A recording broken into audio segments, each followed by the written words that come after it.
Okay guys, isang malungkot na naman na pangyayari or balita ang eto nga ay nakarating sa actually last ano pa to, May 1 pa ito nalaman namin, but of course hinintay namin mag-announce ang pamilya. So a few minutes ago nag-announce na nga ang pamilya. Pasensya na kung ano man yung naisip kasi si Ricky very close sa amin ano yun, sa akin no? Siya yung parang laging nagme-message, nag-i-invite sa bahay niya, nag-i-invite sa mga event niya, nag-i-invite sa kung ano man, nakaka-dinner namin, nakakasama namin, especially nung may Wednesday club na lagi ako nag-a-attend. But anyways, eto na nga muna yung announcement ng anak niyang si Ara Dabao. Sabi niya, it is with great sadness that we announce the passing of our beloved father, Ricky Dabao. He passed away peacefully, surrounded by his children and loved ones after bravely facing complications related to cancer. For more than 4 decades, he dedicated his life to the craft of acting and directing. His remarkable body of work and award-winning performances have left a lasting legacy that will continue to inspire. Most of all, he was a loving father, brother, son, and friend. We are deeply grateful for your prayers, love, and kind messages during this difficult time. Details about this memorial service will be shared soon. So, makikita na natin yung mga pagkakondolence ng mga kaibigan sa showbiz at syempre ng mga tagahanga na rin. So, um, si Ricky ay isang malapit na kaibigan sa amin dahil matagal na namin siyang nakilala.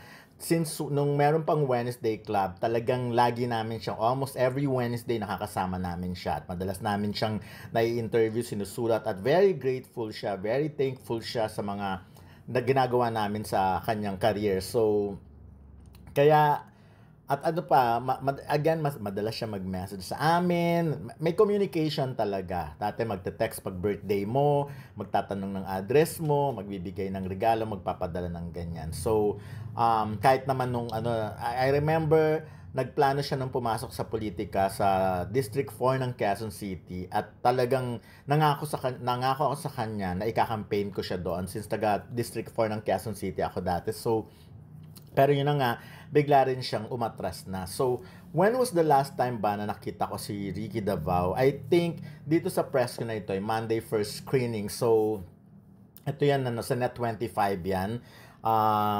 Maganda interview doon. 2023 to, I guess. At ano pa siya maayos pa, wala kang makikita na kung ano man, the trace ng kung ano man cancer bigyan. Pero, eto, tuwang-tuwa, kasi nga, bidang-bida sila ni Gina Alahar. Si Ricky kasi lagi, ganyan yan.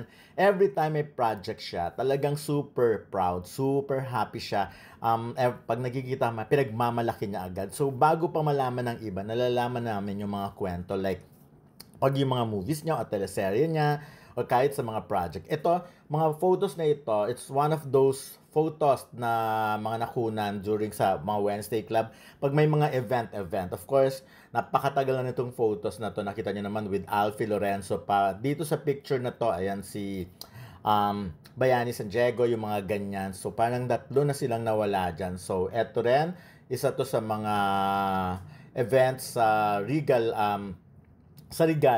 So before kasi nga 'di ba every Wednesday nagkikita-kita, ayan at hindi lang 'yan nag-abroad pa kami noon. Nakasama namin ilang beses namin nakasama si Ricky Dabao sa pag-abroad.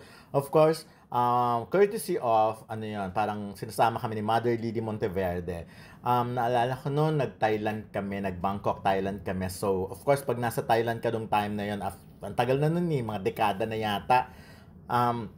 Automatic parang may pupuntahan ka ron na bar. So, nagpunta kami dun sa bar.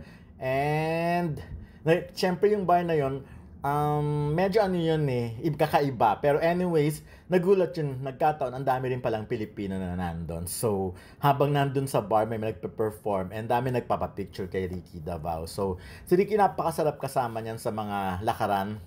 Number one, makwento kasi siya. Marami siyang istorya, marami siyang ibibahagi sa mga experience niya.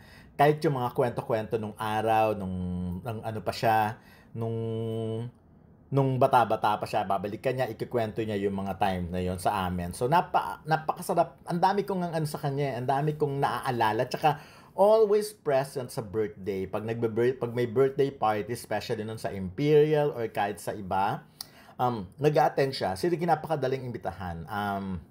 Sabihan mo lang siya na may ganitong ano, 'pag may time siya pupunta siya. Tsaka yung trust niya talaga sa amin umabot siya sa point na 'pag merong achievement na meron, na nakukuha niya, makikipag-lunch siya or dinner, ganyan. So, piling-pili lang yun. Minsan nga parang 4 lang kami na nag-a-attend sa gano'n. So, ayun, isa sa mga isa sa mga masarap ding pangyayari noon ay nag-attend kami sa ano, sa may Mega Mall, may isang premiere night doon. So tignan niyo may mga pictures namin, talagang lumang-luma na rin, 'di ba? Anyways, hindi pa high-tech ang mga camera nung araw niyan.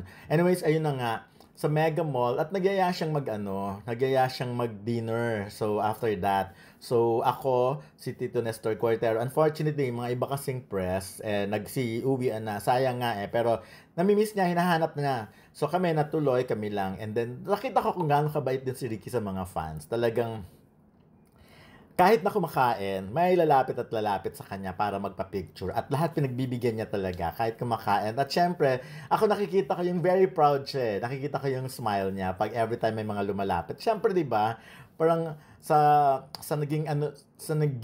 kumbaga sa tinagal-tagal niya sa showbiz at sa dami na ng mga sikat ngayon na makikita mo. Pero iba pa rin yung mga artista noong araw. Napakarami kong good memories with Ricky Davao. Wala nga akong bad actually. Si Ricky, ano yan, hindi man siya maka-attend ng birthday. Katulad, mahilig siya mag-chat. Yan, yung mga katulad yan, birthday ko September 2022. Happy birthday, Don. Stay safe. God bless. Pandemic yan. So, mga ganon. O ganon naman, October. Tas lagi siyang pag may play or may concert, lagi siya nag invite. Sabi niya gano'n panoorin. Minsan di ko na pagbibigyan kasi ang dami-dami rin naman talagang lakad. And of course, pag may party, si Ricky life of a party talaga siya. Siya yung mag-volunteer para kumanta. Alam na alam ko yung mga kinakanta niya ng iba ay malulungkot talaga. Pero yun na nga, Ricky, paalam Ricky, mahal ka na